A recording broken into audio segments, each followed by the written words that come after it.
This is a Gear Network production.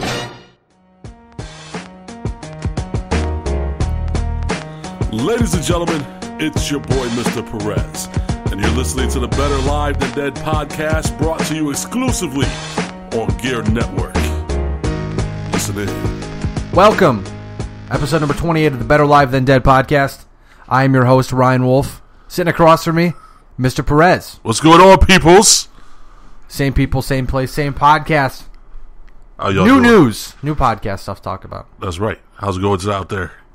It's going good here. It's going good here. It's always good here. I'm awake, you're awake. Well, yeah, well, Finally. you know, true. It only took us a handful of episodes to actually be here at the podcast when we're actually recording. But But how's it going in listener land? yeah, there's a lot of fun stuff going on this weekend. We've got Hi, Canada. Hi, Canada. We've got soccer on TV right now. We've got football Sunday. We've got the big game or the Super Bowl. Big It's game. funny. That's one thing that always cracks me up is you can tell who has the rights to say Super Bowl when you listen to the radio and they say, tune in, come down to this bar on Sunday as we watch the big game. Right. It's like, oh, you can't say that because you're going to get charged a lot of money if you do. Which is ridiculous, by the way. Oh, it's radio. Yeah. There's always a bunch of quirks and weird stuff going on because, well, it's the radio. Right. But I guess with that being said, I'm not even going to waste any time, as usual. We're going to get right into it. Just going to jump right into it. We've got, seriously, front to back, top to bottom, left to right, full. Yeah, but you have something to do today, too. It is your parents' Parents' anniversary. anniversary. Yes. So, congratulations to them. I'd like to say happy anniversary to your parents. Congratulations, Mom and Dad. That's awesome. Been together for a very long time. Yes. With that being said, I think it is time Let's do it. for the news that you need to know. You need to know, people. Starting off in Major League Baseball, the Boston Red Sox deal pitcher Anthony Ronaldo to Texas for pitcher Robbie Ross. The Baltimore Orioles acquired Travis Snyder from Pittsburgh. Atlanta signs Cuban outfielder Dian Toscano to a 4-year deal. The Chicago White Sox signed Gordon Beckham, designate Diane Viciedo for assignment. New commissioner Rob Manfred wants change, which we'll talk about next segment. Right. Also, drama in the Bronx. Drama. The Yankees are trying to ensure Alex Rodriguez does not get $6 million in bonuses as he passes or tries to pass Barry Bonds, Hank Aaron, Babe Ruth, Willie Mays. Is it a big deal, or is this just... There's another day in the world of the Yankees, man. I mean, you got to think about it. The Alex Rodriguez, he has not played for the Yankees in some time. When he was playing, he wasn't the same A-Rod from back in the day. The steroids has broken down his body. Who knows if he's going to be effective this year? So I wouldn't want to pay him his money either. Well, it's not like he needs it. He doesn't need it. But the thing about it is that they'll be mad about it now. But when he hits those milestones or does good for the Yankees, they'll like him. And then, that's... Yeah, but I don't even know if he has anything left in the tank to hit those milestones. Well, he'll probably pass Willie Mays because I think he's like 6 home runs away from Willie Mays. Oh, that's okay. He'll probably pass Willie Mays. That's doable, yeah. But everyone else, I don't know about that. Yeah, it's quite a ways away. Moving on to the NBA now. Surgery was the talk of the league this week. Kobe Bryant had surgery on Wednesday to repair a torn rotator cuff. Yes. He's expected to miss some time, but will be back by the start of next season. I've had that surgery. It takes a while to recover from. It's not fun. It's not fun at all. No. As mentioned, my dad, he had surgery as a chunk of pig in his shoulder, which is an interesting way to fix it. But hey, if whatever works, and as long as your shoulder's good again, you're good to go. Right.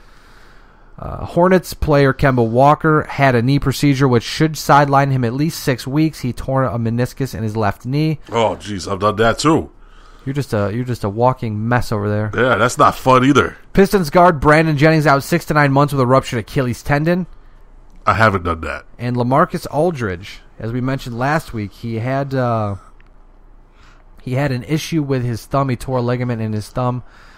But as we reported on the podcast last week, he was going to take time off. He did it. He didn't. He returned that night and scored, I believe, 26 points, and then went for a double-double in the next 2 games. So yes.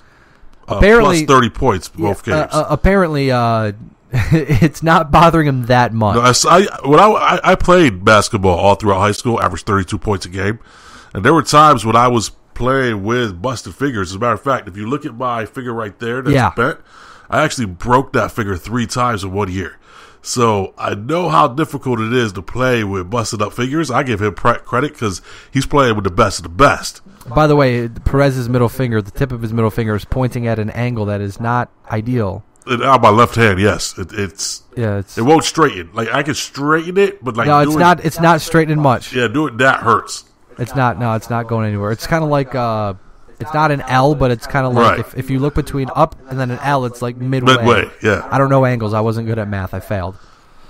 Moving over to the NHL now. Longtime Devils goaltender Martin Brodeur announced his retirement this week. He joins the St. Louis Blues front office as a senior advisor to the general manager. He says he's going to remain.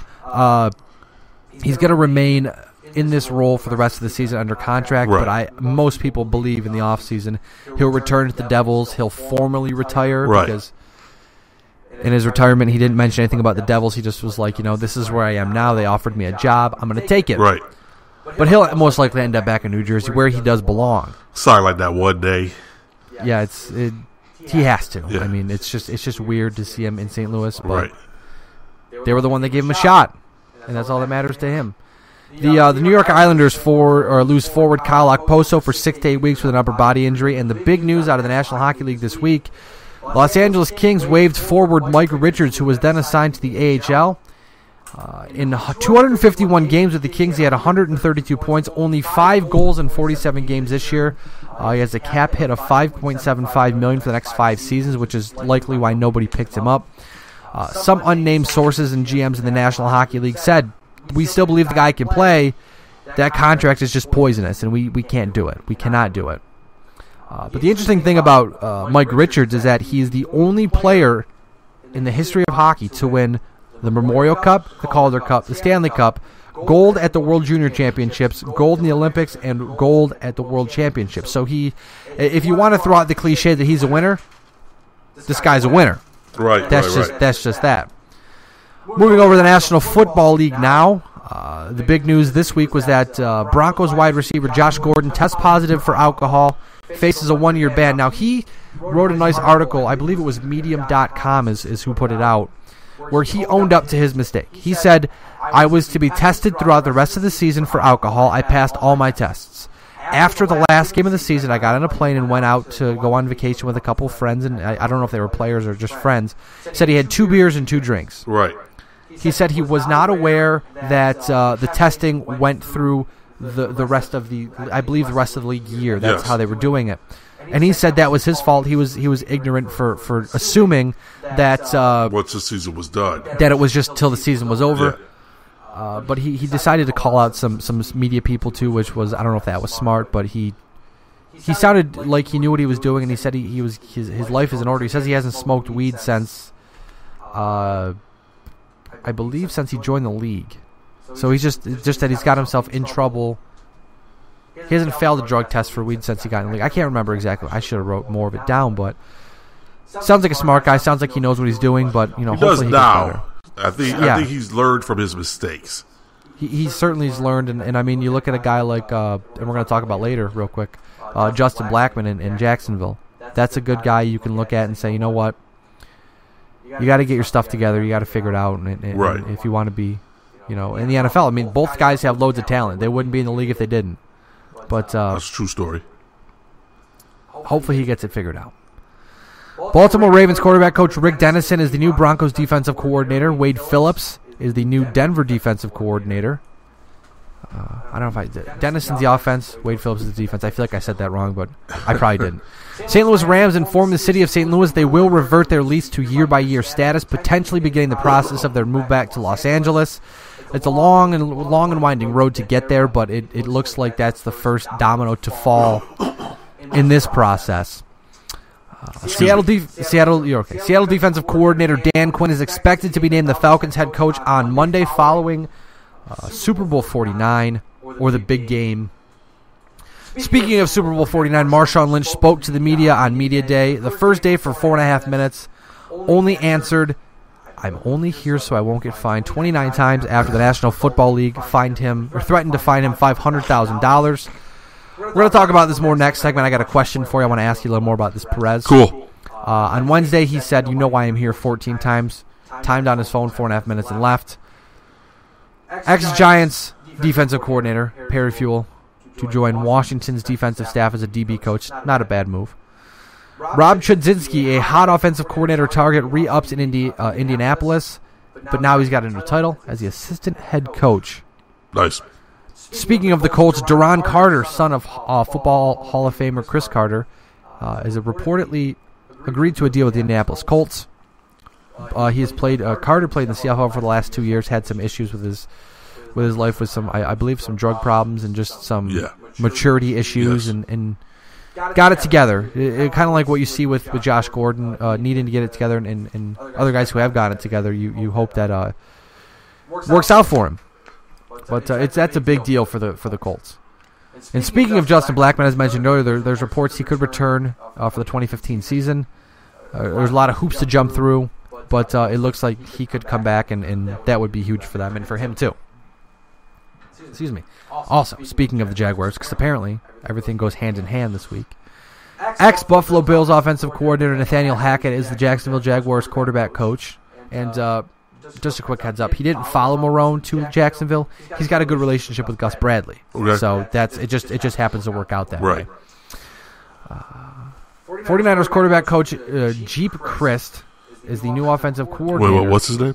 Jeep, Geep Chryst, Jeep Christ, is the new offensive coordinator of the 49ers. Now, the interesting thing about that is they went from paying one of the most expensive staffs, one of the most talented, expensive staffs in the league, to now one of the relatively cheaper staffs. So they named their kid Jeep. Jeep. I don't know if it's a nickname. I'll check. But certainly not a name I would name my child. Well, it makes you wonder, like, were you conceived in a Jeep? And then they were like, hey, let's name our kid Jeep. Okay, his name is George Patrick. George Patrick Chris, so Jeep. Okay. G-E-E-P, Gotcha. I guess. All right, never mind then. Well, maybe it's called Jeep for a special name. Not according to Wikipedia. Well, I was just wondering because I know some people who are named after the vehicles that they were conceived in. Or the cities that they were conceived in. Right. Last but not least, the National Football League, Perez, I think you'll get a laugh out of this. Whenever something bad happens, there's always a scapegoat, correct? Oh, pretty much, yeah. So in the NFC Championship game, the special teams are the scapegoat. So on Friday, we learned that Green Bay has fired their special teams coach, Sean Slocum. Dude is a scapegoat. Well, why did they list the reason? Because I guarantee you, because Bostic missed an assignment and they blamed it on him. That's ridiculous. That wasn't the reason they lost, though. I mean, it attributed to the reason they lost, but their defense just stopped playing defense. And they could have fired the whole defense. Yeah, so, they're not going to fire Don Capers, so you got to make someone else the I'm sorry, Sean. The scapegoat. Yeah, it's not a good gig. One last thing. Ridiculous. 49ers name Tom Gable, senior personnel executive. He left the 49ers, went to Philadelphia, got fired in Philadelphia, came back to San Francisco. Now moving over to NASCAR real quick. We mentioned last week Jeff Gordon retiring. We find out that it has been confirmed. Chase Elliott, son of NASCAR Hall of Famer Bill Elliott, just inducted on Friday night, will take over for Jeff Gordon in 2016, driving the 24 car. Some big shoes to fill there. Moving over to the PGA, Tiger Woods shoots an 82 on Friday at the Phoenix Open, the worst round of his career. Will he ever return to form, or are we kind of seeing the slow burn of Tiger Woods? I don't know. I believe he has the opportunity. I believe he has the talent to get back to form. It's just a matter of getting the bad stuff out of his head, basically. To put it in perspective, he shot an 82. The last time he's ever shot in the 80s, Russell Wilson was 13. Yeah. The starting quarterback of the Seattle Seahawks was playing in the Super Bowl was 13. I mean, that's a long time ago. Tom Brady had 18 touchdowns in his career. So that was the last time the Tiger Woods shot above 80, which is ridiculous. I believe he can come back, but here's what I think needs to happen. He's now on that straight and narrow, non-partying, not sleeping with every Denny's waitress regimen. Well, I mean, you see who he's got. I mean, I wouldn't either. Well, yeah, but his ex-wife was hotter than Lindsey Vonn. I don't disagree. Let's just put it out there, and he cheated on her. But here's the thing: when he was the hard partying Tiger Woods, he was the best golfer in the world. Then he became the good Tiger Woods, and now he sucks. He needs to see like a witch doctor or something. No, I think he just needs to go back to partying. That could be it too. Start hanging out in Denny's. Get your next 18 out there, and get back to form. Yeah, get the Grand Slam. Right, exactly. So Grand Slam all the waitresses. That's what I'm saying. Like, that's what he was doing, and he was the number one golfer in the world. No one could touch him. He became good. His wife busted him upside the head with a golf club, and now he sucks. Like, go back out there and start partying again. Yeah, you got to figure something out, man. It's sad. I want to see Tiger Woods. The Tiger Woods is the greatest golfer of our lifetime. Tiger, the first round's on me, and then every subsequent round's on you because you're loaded. Yeah, exactly. Last but not least, an WWE wrestling mention on the podcast. This is not talking wrestling, but we got to. But there is an interesting twist to what I'm about to say because it ties in with the National Football League. At the Royal Rumble last week, Roman Reigns won the Royal Rumble. He did, and people lost their minds, earning the opportunity to face Brock Lesnar at WrestleMania. Yes. What you may not know, people out there in podcast world, Roman Reigns used to be a member of the Minnesota Vikings practice squad. Brock Lesnar, the WWE champion, also used to be a member of the Minnesota Vikings practice squad. I can't say I knew that. What had happened was Roman Reigns, when he was in college, played for Georgia Tech, was on a practice squad for the Vikings. Then WWE saw, obviously they knew the bloodline, right, and they saw, they're like, okay, you're not going anywhere, but you got the huge build. Right. We're going to pick you up. And then Lesnar, after he had that first big run in WWE, quit and was like, I want to go try to play football. And he wasn't bad. I mean, he got in a motorcycle accident, which probably didn't help him make the roster, but who knows if he didn't get that motorcycle accident, what would have happened? Right. I mean, he wasn't great, but he was certainly on his way to making a team, possibly. And he's a huge dude. I mean, he's just massive. Yeah, he's sadistic. So, WrestleMania, it's going to be Viking versus Viking. And as I saw on the internet, loser has to go back to the Vikings. Poor them. I can't take credit for that one. But that has been the news you need to know. Now you know it. Exactly. When we get back from commercial break, Perez has his Storytime segment, as well as saying hello. And I'm going to say hello to someone that Perez has said hello to before, because an interesting thing has happened this morning. See, but okay. Stick around. When we get back, more of the Better Live Than Dead podcast here exclusively on the Gear Radio Network. While you're listening to this podcast, make sure you follow us on social media. You can follow me at WolfSHC on Twitter. You can also follow Mr. Perez at MRLG Perez. Make sure to like the podcast on Facebook. That's facebook.com/BLTD podcast. And make sure to follow Gear Network on Twitter at GERE Network. This free and independent sportscast is made possible when you shop the Gear Network store through Amazon. Visit GearNetwork.com and click on the Amazon banner to shop through Amazon's thousands of products at great prices delivered right to your front door. Again, that's GearNetwork.com and click the Amazon banner at the top.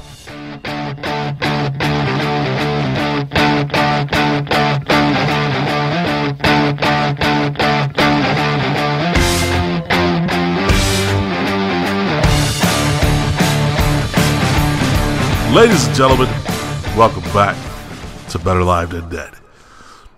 We are ready to go with this segment. We are, and I forgot to restart the audio, so hopefully we're not echoing. I don't think we will be, though. We didn't talk that long. Is it even going right there?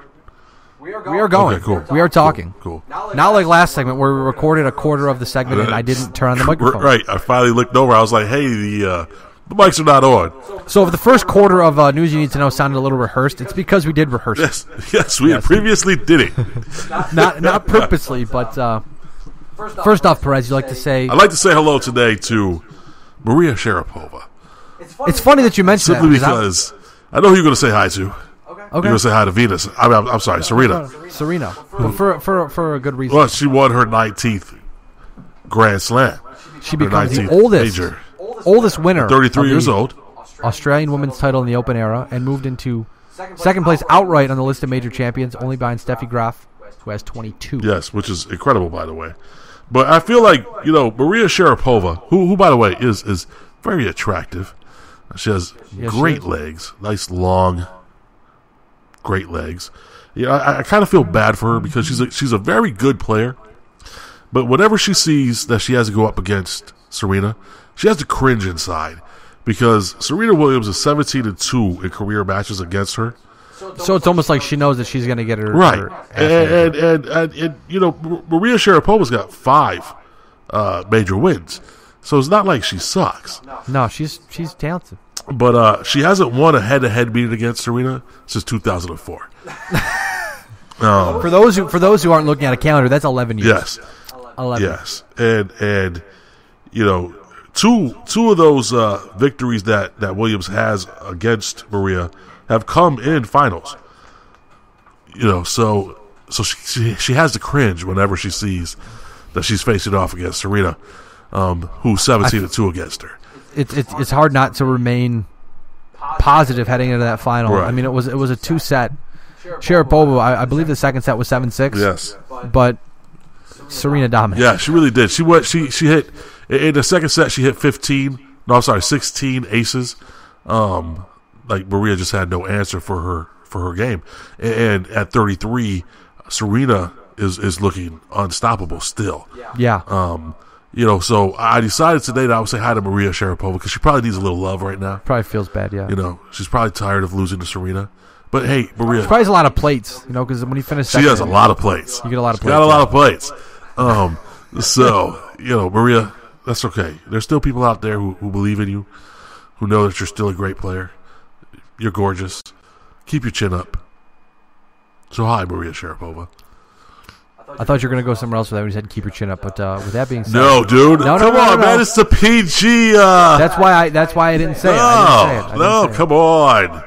I didn't say it. No, With that I'm being not said, saying hi to Serena again. With that being said, before we get ourselves in trouble, we don't need any more restraining orders, Perez. That being said, it is time for story time with the man, the myth, the legend, Mr. Perez. Hit the bumper. Gather round, kids. It's story time with Mr. Perez. Story time with Mr. Perez. I have the worst suspicion confirmed.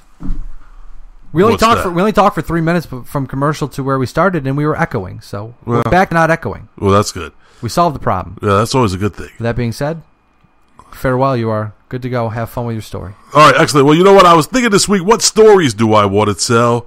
And I had a couple of stories, but then I decided to go with a story that happened to me just this morning. Okay. My wife had already left the house at like 6:30 in the morning. Yes, I know you're saying why that's so early, but she runs, and so she had a big run this morning before she had to go to work. She's a CPA, so she's now working on weekends as well as during the week. She's crazy, but hey, she loves the job. So around 7 o'clock, and my alarm was scheduled to go off at 8, so 7 o'clock is not too bad. My dogs start barking at the back door. And normally when they're barking at the back door, it means they want to go outside and do their business. So, no problem. I get up, I go to the back door. I'm still pretty groggy. I'm still pretty foggy because I had just woken up, you know. And it became noticeable that this was not I want to go to the bathroom bark. This was I smell something bark. So I open the back door, and I keep the screen door open, and they go running out. And sitting in the middle of the yard is a rabbit, just chilling. So my dogs take off after the rabbit. The rabbit goes running into the back and towards the back fence, but then it does like a Yui, and it goes running towards my dogs, which confused my dogs. They were like, "Why is it running towards me? It's supposed to be running away." But so my one dog, who was farther back than my other dog, starts going to like the right, while my male dog, whose name is Destro, just charged the rabbit. The rabbit leaps over Destro, like literally leapt over him. Destro jumped up and almost got the rabbit in midair. It was quite impressive, but the rabbit cleared him. So Destro lands, and they turn around, and now both dogs turn around, and I'm trying to like, hey, stop barking because it's 7 o'clock in the morning, and y'all are flipping out like there's a fire. So calm down. I'm like yelling out the back door, shh, stop barking, even though they're chasing the rabbits. They're not going to bark. Stop barking. So that's when I noticed that the rabbit is running towards me. So I had left the screen door open while I was holding it so I could yell at the dogs to stop barking. So the rabbit gets probably 5 feet from the door and in one leap lands on the inside of the door. And the dogs are now barreling towards the house. And I'm like, crap, how am I going to get this rabbit out of the house? Now keep in mind, I'm still pretty foggy because I had just woken up. The rabbit lands, jumps straight up and bounces off my chest and goes flying outside again over the dogs. Like it was a strategic move that this rabbit had planned. So That's a smart rabbit. right. So I was not prepared for the rabbit to jump up at me. So when the rabbit jumped up at me, I took a step backwards, right over the ledge of the step that goes outside. But I was with my back to it at this point, so I wasn't prepared for the step. So I go falling outside. Right? I hit the step underneath the step. I'm not prepared for it, so I slip and I fall and I land in the snow. And the rabbit goes running away. My dogs come over and start licking my face to make sure I'm okay. Now, we live in upstate New York. Mm-hmm. There's snow on the ground. When I left the house this morning, it was like 10 degrees out. It was like nine months out of the year there's snow on the ground. Right, exactly.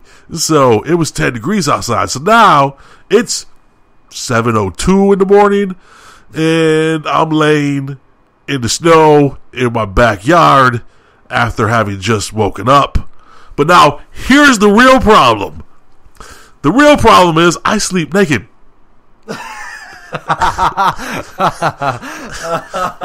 So I'm now laying in my backyard at 7:02 in the morning in the snow with my dogs licking my face after a rabbit had just jumped into my house and then onto my chest and out the door, butt-ass naked. And I have to say, it was really cold. Like, it was really cold outside. That was not a pleasant experience to wake up to. It's a good way to start your Saturday. Oh, my goodness, bro. Hey, it's a good way to wake up, though. Listen, it woke me up.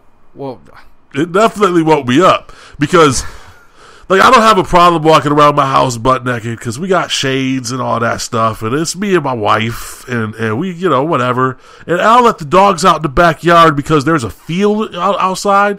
Like, there's my yard, and there's a fence, and then there's a field, and there's never ever really anyone in the house's backyard across from me, especially at 7 o'clock in the morning. So whatever. But you know what I don't want to be doing at 7 o'clock in the morning? Lying butt naked in my backyard in the snow. I guess I'll be nervous if I ever come over to your house.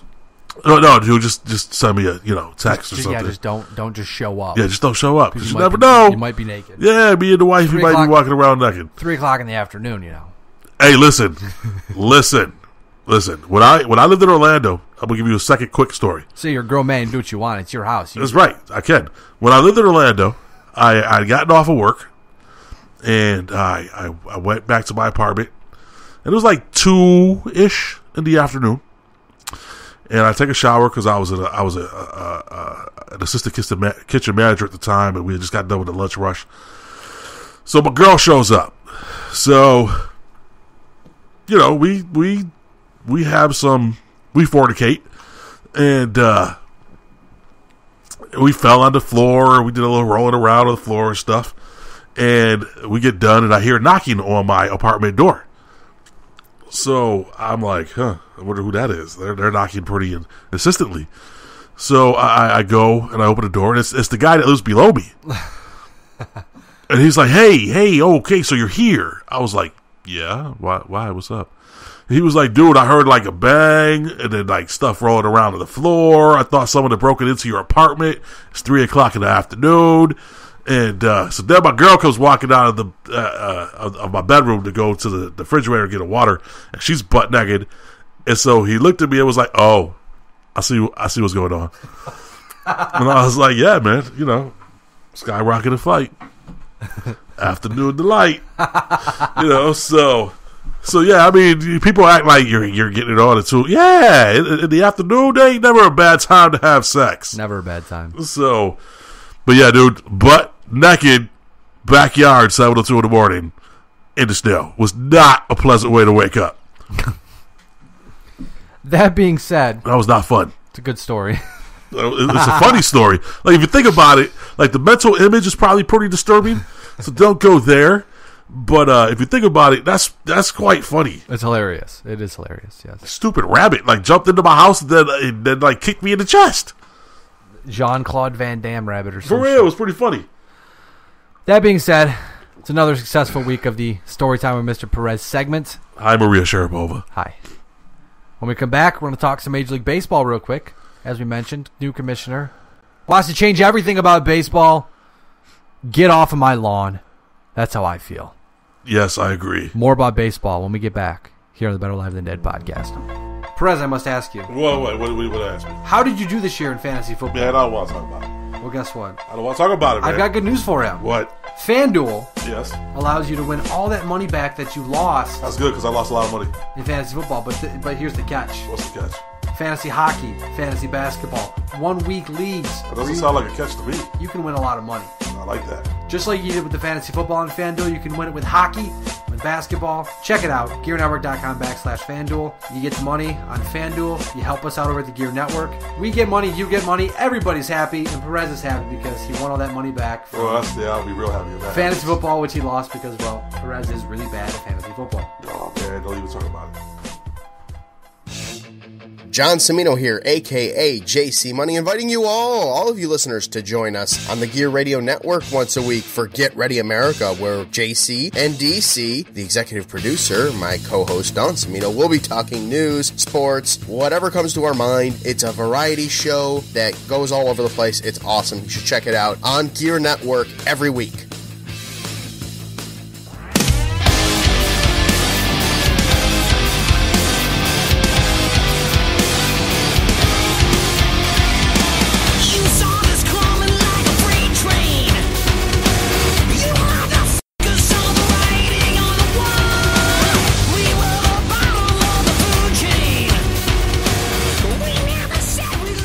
Back from commercial break. Much warmer now, by the way. Thank you. Much warmer. Yes. No hypothermia. Exactly. Major League Baseball is on our mind because if you're listening to this the day it came out, it's still January. Still January. If you're listening to it any other day, it's February in Yes. Perez. Can you tell me what's so good about the month of February?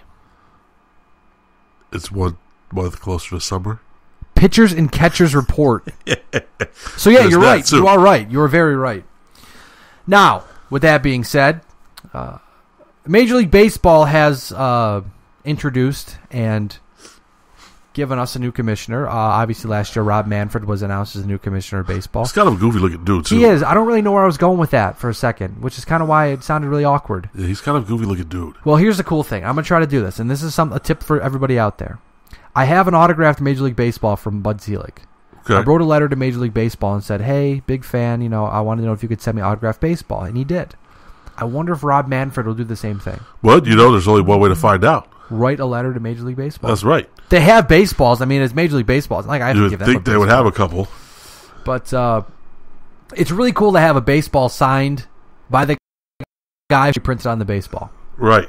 That is pretty cool. So yeah, man, send him a little email. A letter. Hey, listen. Write a letter. You got to write a letter. You got to be Letter. nice about it. I'll tell you, one of these days I'll sit down and we'll have a talk about autographs because actually I'm working on some right now. Tell So him Bug Silly to autograph the ball for you. Would you be so kind to also autograph a ball for That's me? one thing I'm going to try too with the current president of the United States of America, Barack Obama. I'm going to try to get him to sign a baseball because you get cool because the thing is he sent I have real quick before I get too far off task. I have an autograph from George W. Bush. I don't necessarily like the guy. I do. But when he got out of office, because if you send a letter to the White House, they just send you a form letter with a pre-printed autograph, Right. whatever. But I sent it to his actual residence, and That's not creepy. it appears he signed it. Dude, there's so many people's addresses on the internet, it's ridiculous. I believe it. But that being said, Major League Baseball, Rob Manfred comes out this week and says he's the changes to the game of baseball, and like the famous Clint Eastwood once said, "Get off of my lawn." That's right. Rob Manfred. First off, he wants to put a pitch clock in baseball. I understand that. They've tried in the AFL and the Arizona Fall League. It worked out.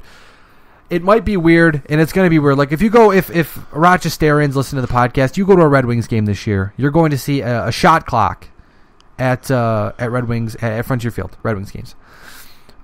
Which Perez, myself, and John may be at a Red Wings game.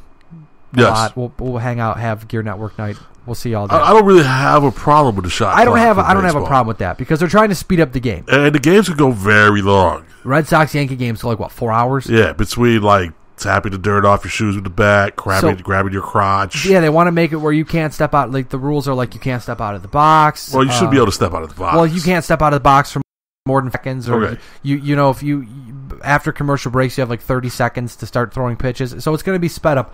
Excuse me. So I like that one. And there's a reason why I led with that one first.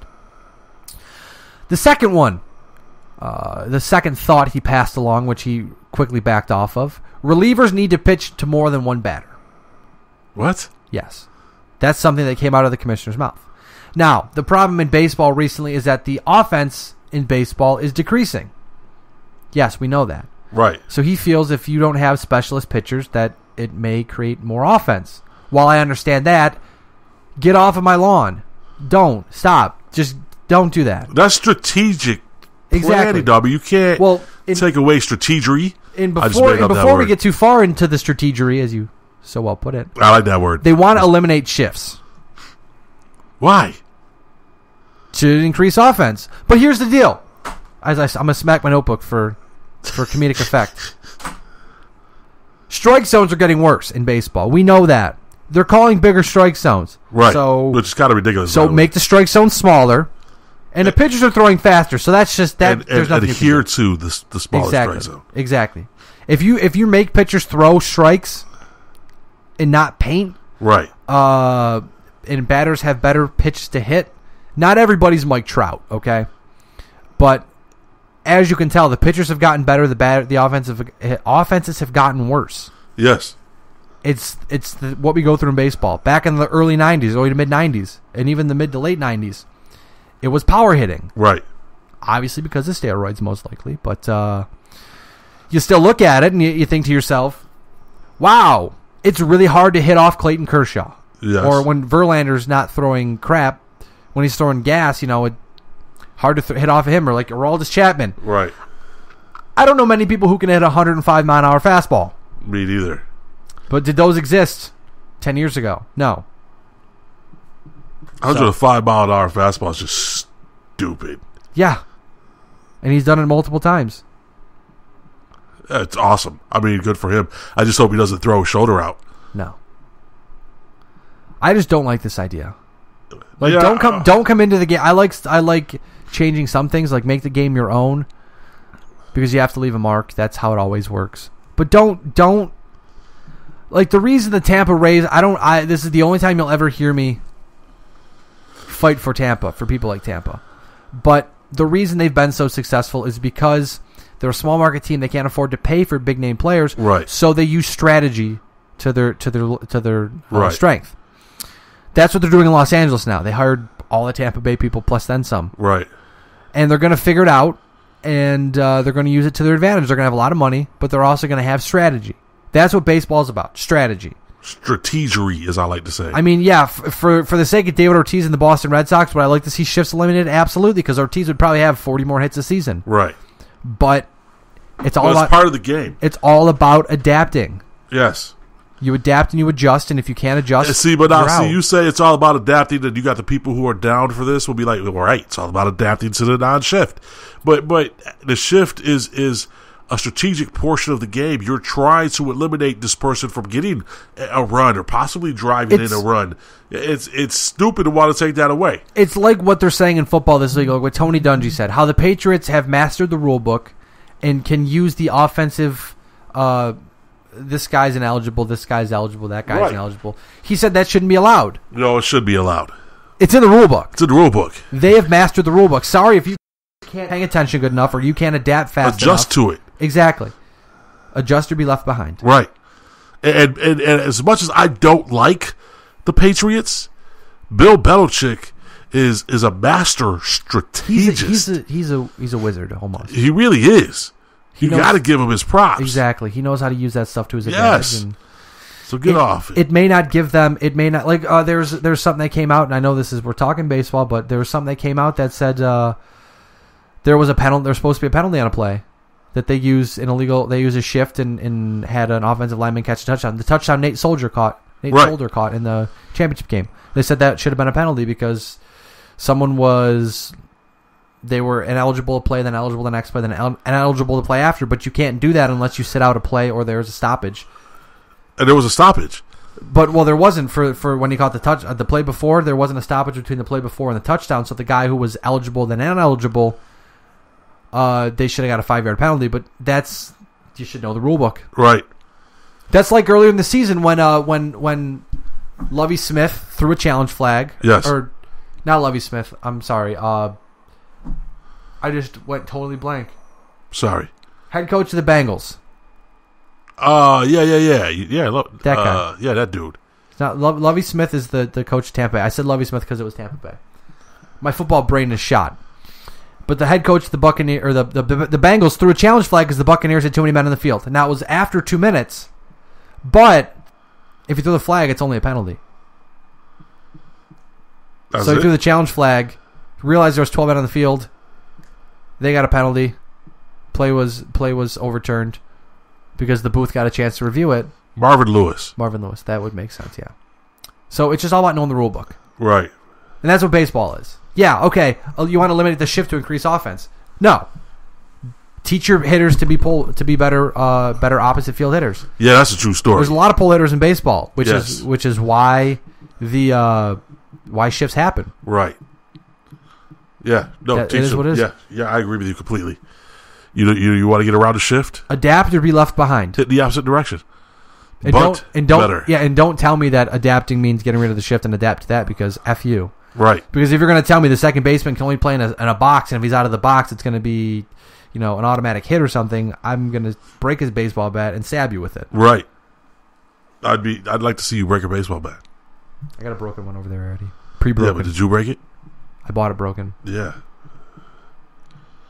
Don't make me. Don't test me, bro. Completely different. Don't test me. I'd like to see you try to... I could try to break it. I probably would snap my femur. Yeah, I'd like to see you try to break it like what over your... Like a Bash brother used to, right? Right. Over your knee. Well, that's our baseball segment for this podcast, and we're going to talk more baseball because, like I said, February is coming up, and we love baseball, and we love February, and we love summer being closer. Abso-freaking-lutely. And there's nothing better than watching spring training on TV, watching baseball being played in Florida. It makes you feel warm in the cockles of your heart. When we get back here on the Better Live Than Dead podcast. You said cockles. We're going to talk the National Football League. Marshawn Lynch. We've got a debut of a fine new track. We're going to talk the Super Bowl with a special guest pick. Also, I forgot to mention this in the News You Need to Know segment. Coach K, congratulations on 1,000 wins. That's impressive. A lot of wins. That's impressive. Talking about adapting or being left behind. First man in Division 1. First men's coach to get there. That's awesome. Mike Krzyzewski. I'm not necessarily a fan of the Dukies, but good job, guys. It's an impressive feat nonetheless. Now, we're headed to break. We'll be right back. Don't go anywhere. We love you, Canada. Oh, Canada. I know all the words of that song, so don't even get me started on baseball. I don't. I watch too much hockey. We'll be back right after this. Do you enjoy listening to Better Live Than Dead, but you're not always by your laptop to hear it on GearNetwork.com? Not to worry, we've got you covered. Better Live Than Dead and all other Gear Network podcasts can now be heard on iHeartRadio, iTunes, in the Zune Marketplace, on SoundCloud, Spreaker, Stitcher Radio, and on TuneIn Radio. So make sure you get one of the aforementioned apps to stay up to date with the latest Gear Network podcasts. It's time to talk about the National Football League playoffs. Playoffs? Don't talk about it. Playoffs? You kidding me? Playoffs? I just hope we can win a game.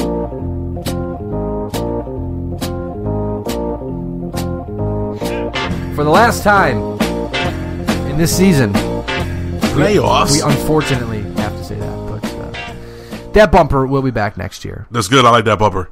It's not going anywhere. That's a good bumper. Sad to see it go, but talking National Football League now. The big story of the week, not the Super Bowl. It's Marshawn Lynch, obviously.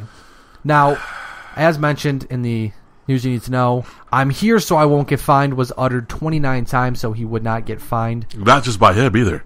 And then he also, on Wednesday, 14 times said, you know why I'm here. Thursday, flat out spoke the truth and said, you know what?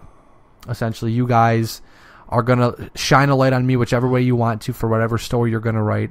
When I'm home with my family, not with you, I'm happy with who I am. They're happy with who I am. I'm happy with them. I don't care what you guys think, essentially. And I would tell you this. He's full of BS. He is full of crap. Okay. Here's why. Okay. About 3 years ago, he did Reporters Row, Sports Row at the Super Bowl, and he did a ton of interviews. He was laughing. He was telling stories. He was not always like this with the media.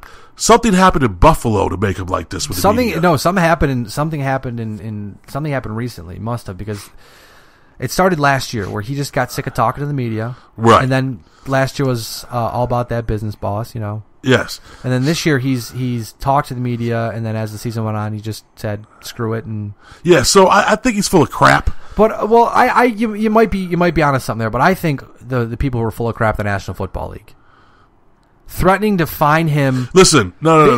They have their priorities. I have no problem with it. They have their priorities. I have no problem with it. You want to know why? Why? Because when you sign your contract, part of the collective bargaining agreement says you have to do interviews with the media. So if it's in the collective bargaining agreement and you want to collect millions of dollars, do a stupid interview. He did the interview. Well, he was there. Yes, he was there. He was but there. You know what? I don't have a problem with the NFL finding him. He was there for 4.5 minutes, like he was supposed to be both days. Part of the collective bargaining agreement. Now, if you want to eliminate that, so people like him don't have to talk to the media. It's a stupid rule. Because, at this point, the media is just interviewing to get these stupid sound bites off him, and he sounds like a complete idiot. And the thing is, too, is that you don't always need to speak to him. Like, the people that are complaining that they need to speak to Marshawn Lynch to get their story, if that's what you're doing. Yeah, there's a ton of other people you can interview. You're an idiot. Yeah, I mean, there have been some good Marshawn Lynch stories that have come out this week that they don't talk to Marshawn. They talk to other people. Right. Exactly. And they've been great. I mean, did you see about Conan O'Brien playing Mortal Kombat? Oh my God, that was phenomenal.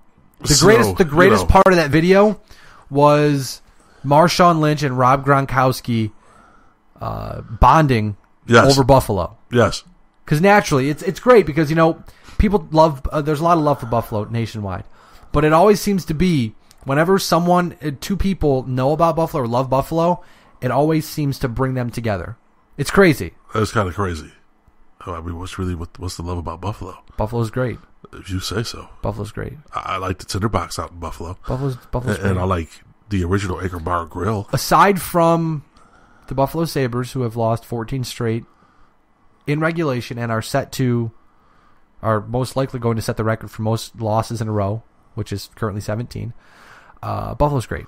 If you say so. It's turning around, man. You got to go to Buffalo sometime and check it out. It's amazing. Dude, I'm in Buffalo like 8 times a month. Yeah, like go drive around and check out downtown and you don't think I do that? Enjoy yourself. I don't know what you do. Do you think I got cameras in your car? I'm watching what you do. I'm not doing that. That's weird. That is weird. I'm not a fan of Buffalo. I like the Tinderbox. Tinderbox is great cigar shop, great people. If you don't like Buffalo, that's where your problem starts. No, I'm from Rochester. Go to 716 sometime. You don't think I've been to 716? You have? Yes. I must not ask the right questions then. So, come on now. Jeez, man. But anyway. There's like so much more I don't know about you. Like we're talking every week on a podcast. I don't even know who you are, Perez. I don't even know who you are anymore. What is happening? I don't know. I'm losing control of this thing. Hey, listen. All I'm saying is this. You sign your contract. They're paying you millions of dollars. To play football. Not to speak to the media. It's in the collective bargaining agreement, but here's the deal. Here's the question I have for you. Richard Sherman makes a good point. A man I could listen to speak to all day. Yeah, because he talked about the NCAA, and he hit the nail so hard in the head, it flew through the piece of wood, and snapped in half. Like he nailed it. Absolutely nailed it. If you get a chance to check it out, please do. Richard Sherman was asked if players should be obligated to speak. He said, quote, "Not any more than the commissioner is obligated to speak to the media." Now that's interesting because yesterday Roger Goodell spoke the annual NFL State of the NFL address, and it's funny because Roger Goodell says, "I am always available to the media," but it's funny because there are multiple reporters who came out after that and said, "Oh, that's funny because for the past 4 or 5 years, every time I request a media interview or media access, Roger Goodell, he denies it." And this is not a new thing. It's an ongoing trend. So if the commissioner won't talk, yeah, but he did decide that he's not part of the collective bargaining agreement. He's the face of the National Football League. Yeah, but he's not part of the collective bargaining agreement. He's the face of the National Football League. Not really. You know who the face of the National Football League is? Who? The players. No. Those are the faces of the National Football League. When you think NFL, you don't automatically think commissioner. So you think your favorite player from your favorite when it comes team. when it comes down to things, important things to speak about. No, I agree. He is the face then. That's what I'm. But he's that's what I'm not the talking actual about. overall face. I'm not asking Roger Goodell what he thinks about the Super Bowl matchup. I'm asking Roger Goodell what he thinks about the Ray Rice situation. I'm not asking Gary Bettman what he thinks about. All I'm saying is, it's part of the collective bargaining agreement. I'm not asking Gary Bettman how he thinks the Blackhawks are doing. I'm asking Gary Bettman what he thinks on the declining Canadian dollar. I'm not asking the players what they think about the declining Canadian dollar. You get what I'm saying? Yes. I asked Goodell the important things. I asked the players about the game. You want to ask Goodell about the American economy? Well, the American economy doesn't affect the game right now. Or in the National Hockey League, the fast declining Canadian dollar may affect the salary cap greatly. Yes. It may put some teams in a bad spot. And yeah, poor Canada. Speaking of Buffalo. Hi, Canada. Hi, Canada. Speaking of Buffalo, it may put Buffalo in a good spot because there may be some teams with good players who have decent cap hits, and the Buffalo Sabres may be able to go pick them up. But I'm just saying, when it comes Back to football. When it comes to Lynch, right? I get it. He should speak to the media, and he shouldn't be an idiot about it. You look like an idiot. But I respect what he's doing. I don't. I do. I think it's stupid. I think you're childish. I think it's ridiculous. Go cut your hair and eat some Skittles. The media wants to portray him in a specific light. Well, and he doesn't the media wants to portray him in a specific light at this point because of what you're doing. If you don't want to be portrayed in that light, don't do what you're doing. It's always been a thing with Lynch. No, it hasn't. Even in Buffalo was a problem. I mean, because the Buffalo News is just yes, but he was terrible. Much more outspoken in Buffalo. Well, and something happened in Buffalo. He hit a chick with a car, and then he got popped with a gun in his car, and then the media reported it was all right. Yeah, but you know what? He was a thug, and if you don't want to be portrayed in a certain way, don't carry a gun in your car. Don't hit a chick with your car. All I'm saying is that I don't have a problem with what he's doing. I do. I think it's stupid. I think it's childish. I think it's ridiculous. The media looks for something to grab onto, and they have, and they're making a big deal out of it, and it's. But that's the media. If you're in the spotlight, if you're in the limelight, you have to expect these things. The media will make up all types of stuff. And you want to know? You want to know what? You want to know what? You know how to solve the situation? Don't give Marshawn the time of day. Well, yes. If he's going to sit there, if you know, the thing is, the media knows Marshawn's gonna bring a circus with him. Right, but that's true. So they go back and poke and prod him and try to be part of the circus. Right, but you know what's okay. What would happen? Here's the deal. Look at Bill Belichick interviews. Okay, you have all these media people who go see Bill Belichick, and he gives the media the most vanilla answers ever. Yeah, and you know what the media stops doing? Interviewing him on a regular basis. Yep. So if Marshawn wants the media to stop doing this, start giving him that pat. What would happen? What would happen if the media just stopped showing up at his locker? I guarantee you he would start talking. Oh, probably. Yeah. But if you wanted the media to stop showing up, be like, yes, I'm just concentrating on the game. We're going to play a good game. I'm going to run the ball. I'm probably going to get the hand of the ball. And I'm going to run the ball. And then I'm going to run. Like it's what do what the Patriots do. Yeah. I'm going to try to pick up a first down. Maybe even with Tom Brady. Like you see how Tom Brady answers questions. It's just right. Russell Wilson's gonna get the ball. He's gonna turn around. Open the book of how to answer a question properly, and just do that. And the media will stop showing up. It will no longer be a circus. I guess we'll see what happens because he doesn't have to talk to the media until after the Super Bowl. So we'll see what happens after the Super Bowl. But he's gonna snap the ball and Russell Wilson's gonna get it. He's gonna turn around. He's gonna hand it to me, and I'm gonna run. Before we move on to the Super Bowl, Proud of my teammates. There was a track that came on SoundCloud this week from Speculation, at Speculation on Twitter, SPEKULATION, SoundCloud.com/speculation, spelled the same way. I might catch a pass. He turned Marshawn Lynch's "Here So I Won't Get Fined" Media Day into a great track. I'm looking forward to hearing this. And the dude is from Seattle, so it works itself out. So without any further ado, here is "Thanks for Asking" by Speculation. Y'all want to try again, huh? That's what we're going to do. We're going to try one more time. I'm just here so I won't get fined.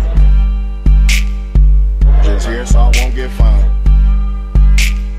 I'm just here so I won't get fined.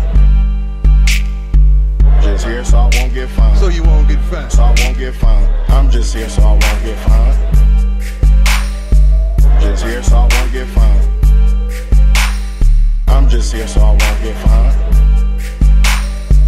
Just here so I won't get fined. So you won't get fined. So I won't get fined. Yeah.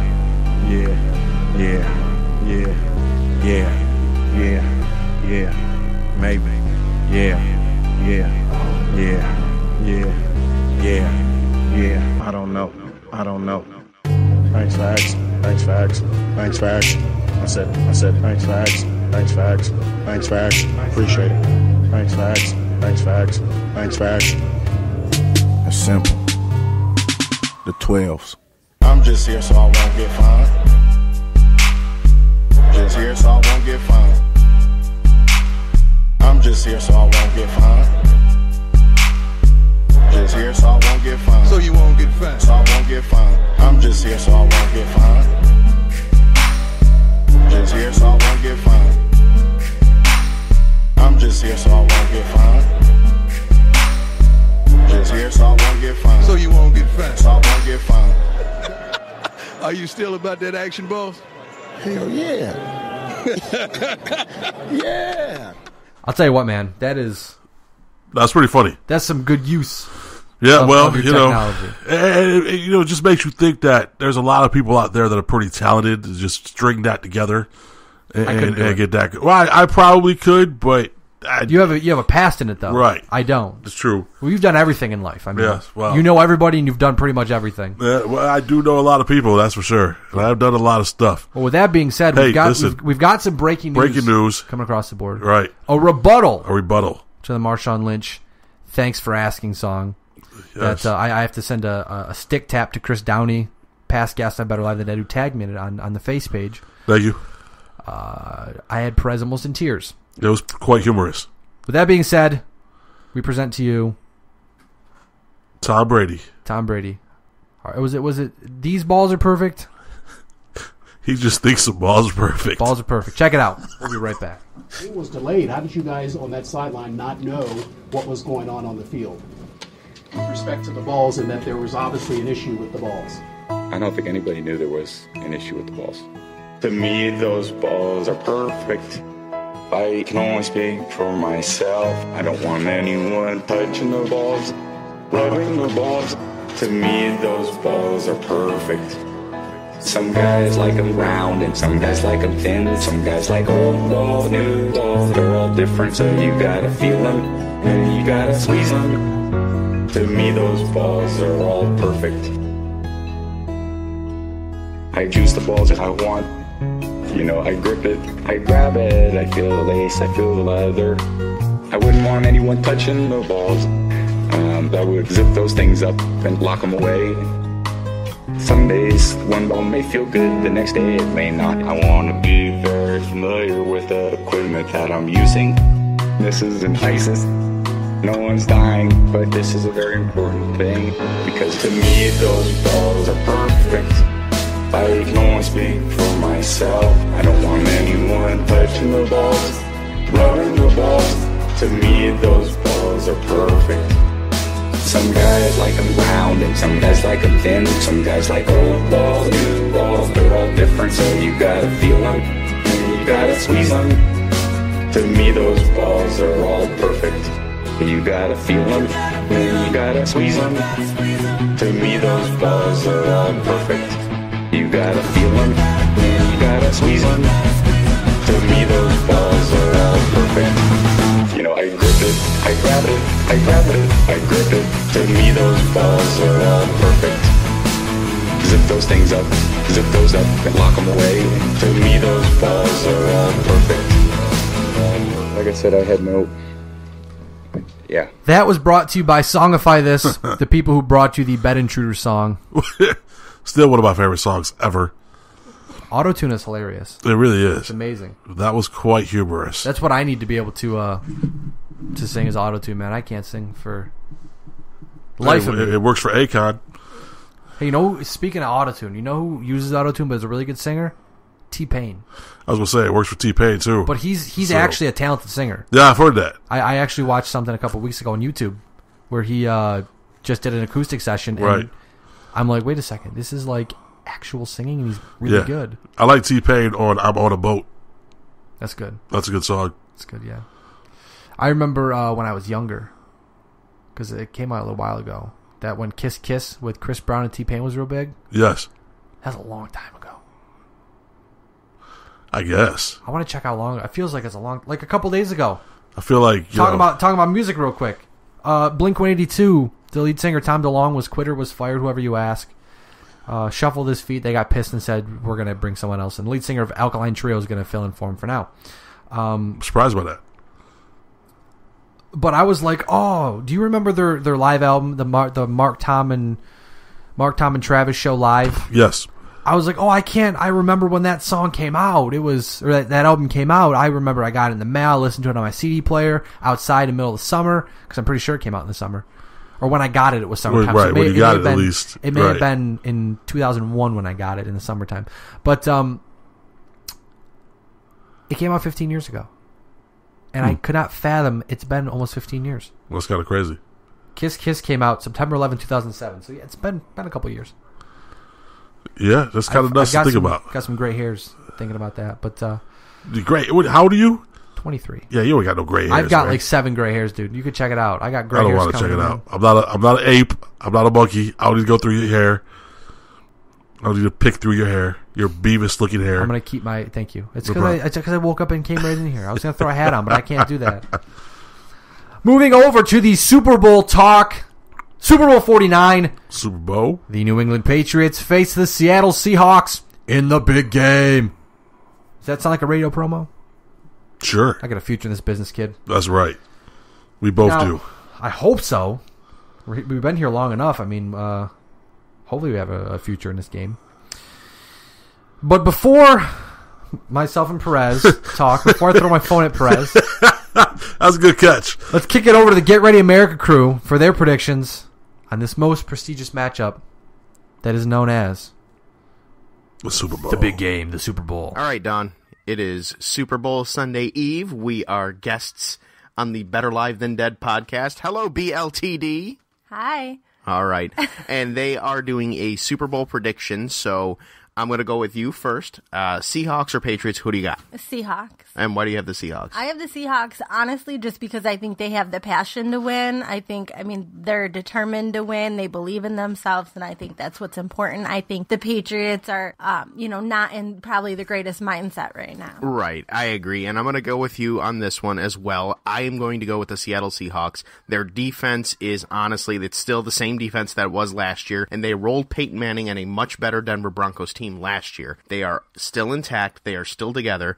They have a year's worth of being together, as well as the Super Bowl experience from last year, and they're playing a lesser team in the New England Patriots this year, and the footballs will not be deflated. Right, and allegedly. Brady has to know, obviously, that everybody knows he cheated, whether he ends up getting, in trouble for it or not, which he probably won't, but everybody knows he did it, and he knows he did it, so that's got to be weighing on his mind going into the game. All right, so the Get Ready America crew both has Seattle. Back to you, Ryan. Thank you, John and Dawn, for that prediction. Thank you. Appreciate that.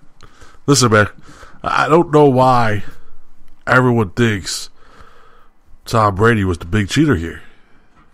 Well, because Bill Belichick put off the blame, so everyone instantly goes, well, Tom Brady's a cheater. It's that's the one thing I want to say. My brother, Eric, is a Patriots fan, and he keeps telling me about how people keep calling the Patriots cheaters. Well, I put it simple as this. If I go to talk to you about Deflategate, and you say to me flat out, first thing you say is, well, the Patriots always cheat. They're cheaters. And you don't give me any backup. That's all you say. I'm not going to talk to you. Well, they've already been caught if once. I want to engage you in a good sports conversation and you say, okay, yes, the Patriots were once proven guilty with Spygate. They did the crime, they did the time, they paid the and fine. And that hangs over you. Yes, if you start with that, yes. But if you're just going to tell me they're cheaters, they always cheated, that's all they ever do, that's how they won this many games because they cheat. Right. I'm not going to give you time of day. No, I agree with you. We know that they got caught with Spygate. Yeah. We know that happened.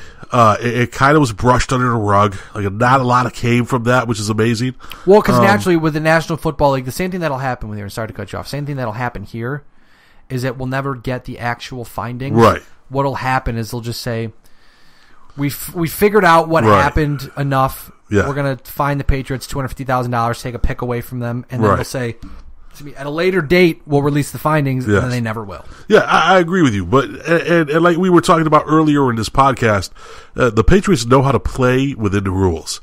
They have the rule book down. That's not cheating. And it doesn't hurt that your owner is best friends and essentially, according to many people in the National Football League, in the back pocket of Roger Goodell. Right. And like we were saying last week, with sports science did the math, they determined that the difference in the balls was 2 sheets of paper. Like, that's nothing, comparatively speaking. You know, and listen, I'm not a Patriots fan. I really am not. But I just don't know why everyone's throwing this at Tom Brady. I'm not a Patriot. I'm a Bills fan. This has been said multiple times in the podcast. Lifelong Bills fan. But you know what? I'm going with the Patriots. Before we talk about what's going on, because I got a page full of stats here. And I'm going to tell you why I'm going to go with the Patriots. Because the entire week, people have been crapping all over the Patriots. You're going with the Patriots to win the Super Bowl? Yeah, if there's one thing you don't want to do, it's crap on the Patriots. Don't give them motivation. Well, you know what? Are you crazy? Right. See, John said that Seattle rolled Colts last year, a much better Colts Denver. team. I'm sorry. Yeah, a much better Denver team last year. The Peyton Manning complex in your head is all messed up. But here's the thing. Peyton Manning is not a playoff quarterback. We've had this conversation before. Yeah. So saying that the Seattle Seahawks beat a better Denver game last year is not necessarily true because they're playing Peyton Manning. They're not playing Tom Brady. Tom Brady lives for these type of moments. Yep.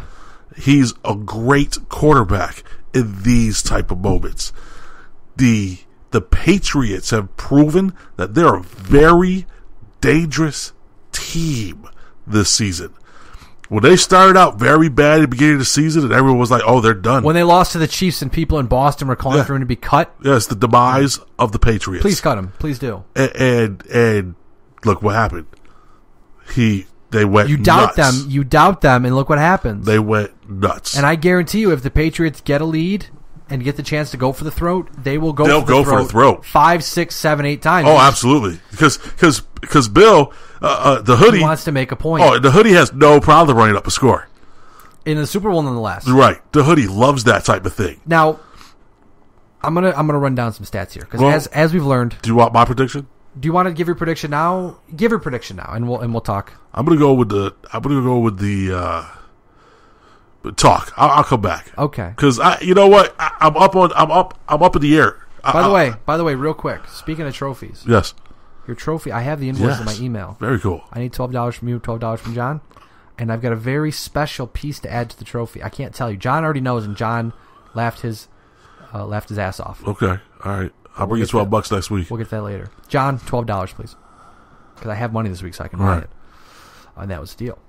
Now, back to important football. Seattle returns 34 of 53 guys from last year's team. So, Super Bowl experience for 34 of 53 guys from last year. That's quite a bit. The Patriots have approximately, I say approximately because the roster changes, and this was at the start of the playoffs, 39 of 53 guys that have playoff experience. Yes. So, that's a big shift in how much experience you have. But then again, it all depends. But that's just a stat.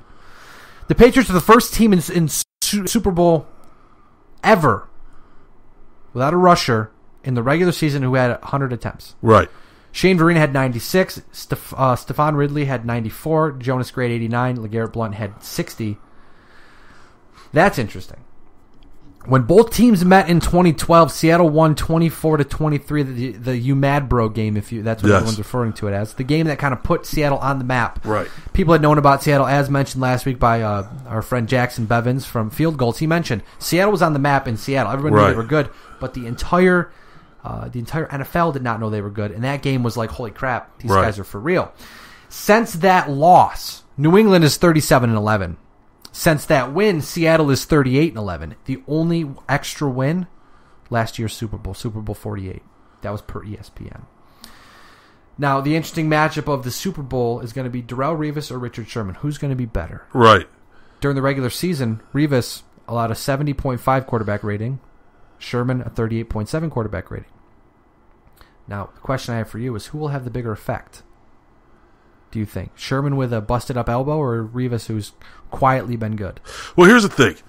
Not only does Sherman have a busted-up elbow, but his girl's about to give birth to their first son. 12 days. She's doing 12 days, but yes. So, I mean, that might be weighing on his mind a little bit. But at the same token, I think Sherman will want to go out there and show that even with a busted-up elbow, that he's the best at what he does. Sherman's got a busted-up elbow. Earl Thomas had a dislocated shoulder. He's recovering from that. Says he feels good. Actually, it's interesting. He said he felt as good as he's felt since he got hurt. Right. And then the next day was blood tested for HGH, which kind of rubbed some people the wrong way in the team, in the league. But also, Cam Chancellor left practice with a knee injury. With a suspected knee injury. Slipped on the last play, went down, was not limping, but had his knee severely wrapped with ice. So the defense is a little banged up. But Todd Brady has a cold. Poor baby. They say it might become the full-out flu by tomorrow. I'm sure he'll have the bubonic plague by Monday morning, right? Probably. Well, no, if he wins the game, he'll be miraculously healed. Yeah, but he overcame adversity with a cold. Exactly. Seattle's defense has allowed 17 passing touchdowns in the regular season, 11 to tight ends. Interesting stat, but pump the brakes. Only one touchdown to a tight end over the last 10 games, including the playoffs. Yeah, but I don't know if they've faced a tight end like Gronk. Gronk is the best tight end in the game. Easily. Absolutely the best. Plus, the guys that are going to be defending him are a lot smaller than he is. Right, he's a big dude. They hit hard, but Gronk... Gronk's a man. I mean, he's just ridiculous. Yeah. Chris Trapazzo of CBS Sports adds, it's the first Super Bowl where both teams don't have an offensive skilled player, quarterback, running back, wide receiver, tight end, that they drafted in the first round. While Marshawn Lynch was drafted in the first round, he was acquired via trade. That's interesting. Right. This is a very interesting stat. Bill Vinovich, the head referee, according to ESPN Stats and Info, New England is 4-1 with Vinovich as a head ref. He was the ref in the AFC divisional round when they beat the Ravens, and Seattle is 7-1. Interesting. With him as the head referee. So there's no real big difference there. And the interesting fact that I wanted to point out, too, that was pointed out this week by @FieldYates on Twitter, Bill Belichick was hired 15 years ago this week. Since Bill Belichick was hired, 123 different head coaching hirings have happened. Crazy. That is madness. That's a big number. That is a big number. Now, Perez, I must ask you, who you got? I've got the Patriots close. I don't got the Patriots big. I've got it, maybe 24-17, 27-24. I can't foresee a blowout happening. I can't foresee a blowout happening either. I mean, if Seattle's offense doesn't show up in the first quarter, it's going to be over. It'll probably be ugly. Yeah, it'll be real ugly. I hate to do it. I hate to do it because I like the Seahawks and I hate the Patriots, but I'm going to go with the Pats. Get Ready America has the Seahawks. Better Live Than Dead has the Patriots. I wonder what bet we can come up with during the week. I don't know. Something on the show. John, you're hearing this right now? Get back to me on it. Think of something. We'll figure it out. I'm going with the Pats. I think it's going to be a close game, but I'm going to go with the Pats. I think this is it's not going to be a step back for the Seahawks because they're still really good.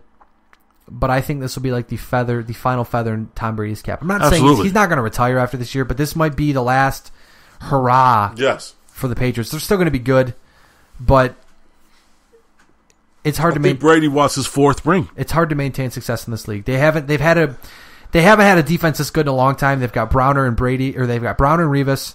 They've got guys like Chandler Jones, Dante Hightower, Rob Ninkovich, Vince Wilfork's back. full strength after his Achilles injury last year. Brady's playing great. They've got, strengths on the offensive side of the ball. Gronk's healthy, playing great. You've got Brandon LaFell, Danny Amendola, Julian Edelman, who's phenomenal. I mean, I don't think. And LeGarrette Blount has been playing out of his mind this postseason. Yeah, I think the Pats are going to pull it off. I agree with you. I think it's going to be a high scoring game. I don't think it's going to be a low scoring game. I think it's going to be a shootout. Okay. I would love that. I would absolutely love it. Me too. I'm going to be at my brother's house on Sunday watching the game with him and his wife and kids, and they're all Patriots fans. So what's up, fam? Exactly. It's going to be a lot of fun. I'll probably have some fun videos, some pictures. And there you go. Death Ray's got a nice little Tom Brady jersey. I like to talk crap to her when she wears it, so we'll see what happens. But as mentioned, Get Ready America has the Seattle Seahawks. I almost said the Seattle Supersonics. Yeah. I almost went a full podcast without screwing up, but I screwed up. No, you did it because you didn't say it. I stopped myself. You stopped yourself. Supersonics might be coming back. But for now, Seattle Seahawks, Get Ready America, New England Patriots, Better Live Than Dead. We'll have a bet. We'll talk about it during the week on the website, on Twitter, Facebook, all that. Follow us, check it out. We'll figure something out.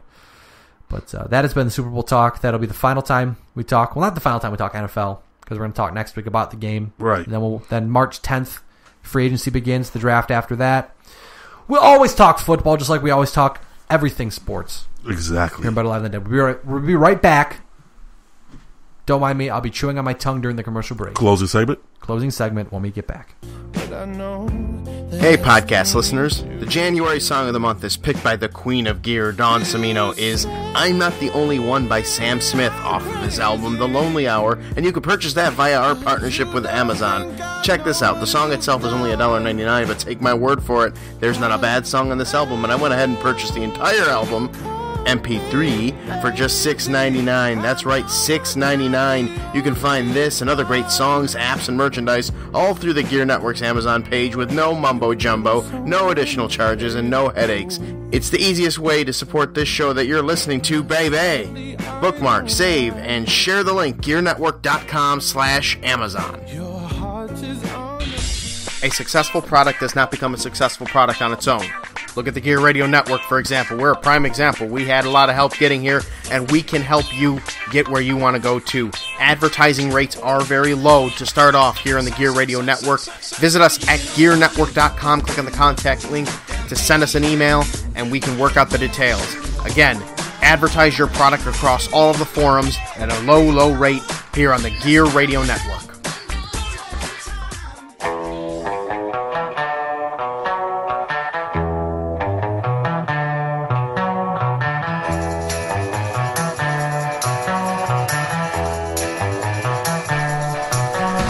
Back here on the Better Live Than Dead podcast. Hello. Episode 28 coming to a close. Want to say, first off, thank you to Canada for tuning in. I'd like to say hi to Maria Sharapova. Thank you to everybody for listening, and to myself and Perez, our weekly musings on sports. That's right. First off, I want to say thank you, as usual, to Mr. Perez. I would like to say thank you to you. Thank you for thanking me for thanking you. Yeah, no problem. It's been another excellent episode of the Better Live Than Dead podcast, if I may say so myself. I believe it's been a good one. You're very delayed in your reaction today. Like, I want to keep talking, and you're just kind of like, I'm waiting. I see your head move up to the microphone, and I'm like, no, I'll wait. Well, someone just liked the picture that we posted of ourselves on Instagram, and I don't know who it is, so I was just trying to figure out who it was. Fair enough. I want to say thank you to John and Dawn for joining us this week for their yes, thank you. Their special Super Bowl picks. I'm glad that worked out the way it did. And for being wrong. We're going to win the bet. I don't know what bet it is, but we'll figure it out, as mentioned. I want to say thank you to John and Dawn again for producers, being the executive producers and for making the podcast happen every single week on the Gear Radio Network. Yes. I want to say thank you to you, the listener. You. Wherever you may listen, whether it's Spreaker, iTunes, iHeartRadio, TuneIn Radio app, GearNetwork.com. We really appreciate it.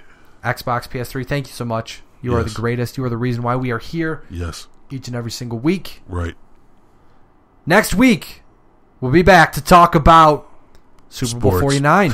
Sports. Maybe we'll have a Manny Pacquiao-Floyd Mayweather fight to talk about because apparently that's getting close. Well, according to Mayweather, nothing's been finalized. They exchanged phone numbers at the Miami Heat game. It's getting serious, okay? Yeah, well, it's who getting knows? Pretty serious, okay? Mayweather doesn't want to fight him. No. If he does, I mean, maybe he does, but he just wants to control the environment so much that it's going to be ridiculous. Yeah, probably. What else? We can talk some baseball because we're getting closer to baseball. We'll talk some hockey. Hockey. We haven't talked hockey in a while. And we'll talk whatever else we feel like it. Because you know what, Perez? That's what we do. You know what's great about this podcast? It's our podcast. It's our goddamn podcast. That's right. And we can talk about whatever we want to talk about. That's a true story. So you know what? No more teases for this podcast. We will see you next week. Yes. Same time, same place. Adios. We are Better Live Than Dead. You're not. Signing off saying have a great weekend. Have a great week. Enjoy the Super Bowl. Listen in. Hopefully we're right. And Don. Who's and Don? John. I'm chewing on my tongue over here. John and Dawn, hopefully they are incorrect and we are right. Because we are Better Live Than Dead. We are better than you. Get ready, America. Have a go, my friends. Thanks for tuning in. Bye-bye.